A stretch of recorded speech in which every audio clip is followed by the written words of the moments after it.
Yeah, like I was saying, I was interrupted. My roommate came back. Excuse me, and then I went to go eat breakfast. But they really seek to correct the children. Like they teach them a trade and vocation, give them education, and most of them, a lot of them may not have had any formal education. So the correctional facility provides that. The people that went there seem to have had a good time, but a lot of the government agencies, that the juvenile detention center and the one I went to, are very skeptical of like foreigners and people who come to volunteer and about their intentions, because I guess an investigative journalism came to one of those institutions or a similar institution and did not portray the institution in the best light and did not let the institution know the purpose of their visit. So a term that Dunbar, our tour guide for our time here in Ghana, said is when you've been bit by a snake, you're alarmed when you see a worm. So interpret that how you see fit. After we left there, we went and played drums and learned how to dance at the University of Ghana, which was an amazing experience. Like my hands are hurting. I don't know if I said this already, but I'm gonna say it again. Great experience. Like you definitely can tell hip hop and R&B and the Western music was influenced by the drums and the music of African culture. Last night we went to a Ghanaian club. Very interesting. Very, very interesting. I mean, and the crazy thing is that it's not unlike the clubs in America, like the culture and how things operate. Only thing is they don't really ID. 18 is the legal drinking age. The women here are beautiful. The people here in general are beautiful. It's just good to see. One thing I noticed last night, I love women with natural hair, but as much as the African American women in the Western world want to go natural and have locks and all that other stuff, there was very much so a lot of women here in Ghana with weaves and braids and stuff like that, But the one thing that's consistent, and that's just the black, and I hate to use this term, but most people will know what I mean when I say it, but like the swag is definitely the same. Like, like you can see where, the brothers and the sisters get their little swag, the way they walk, the way they carry themselves is definitely from over here. Like some things just don't change, you know what I mean? Like it just, you got it, like the stride in a brother's walk, or, that sway in a sister's hip, it's a black thing, you feel me? Or an African thing, rather.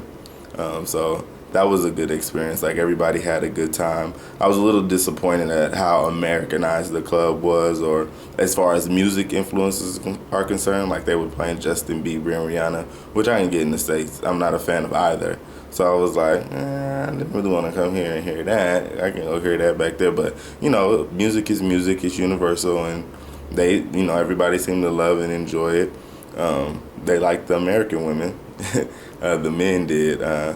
Where we went was a place for working women, women of the night. So a lot of European, and I seen a couple Asian travelers were there to try to get their, rocks off on the night, trying to find somebody they can spend a little money on. So that was an interesting dynamic. But overall, it was real cool. Everybody was real welcoming. Particular things that stood out were these two gentlemen, Justice and Benji. Justice is is a bartender at the hotel that we are at, and Benji plays the piano and does like entertainment in the bar at the hotel we're at. Real cool cats, both at university, in college, working through college and trying to get their degree. But real cool. They were very helpful last night.